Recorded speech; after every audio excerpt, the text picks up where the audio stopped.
একটা কমলা খেতে ইচ্ছা করছে, গাছ থেকে কমলা ছিঁড়ে খাবো ইনশাল্লাহ। এই নরম যেটা দেখো একটু সেটা ছিল, এটা শক্ত, এটা একটু নরম, দেখি আরো নরম আছে কিনা। এটা একটু নরম আছে। যে কমলা কালার হবে কিন্তু দেরিতে, দেখি হালকা নরম অবস্থায় কেমন লাগে। অনেক সময় রস শুকিয়ে গেলে কিন্তু ভালো লাগে না। এইটার মধ্যে এইটার একটু নরম লাগতেছে, এইটা আমি নিলাম।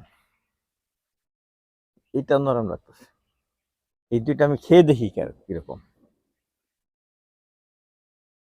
এটা আমি লক্ষ্য করে দেখছি যখন বেশি পরিপক্ক হয় তখন রসগুলো শুকাই যায়।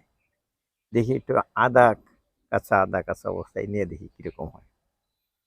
ছাদ বাগানের এই যে কমলা গাছে দেখেন প্রচুর কমলা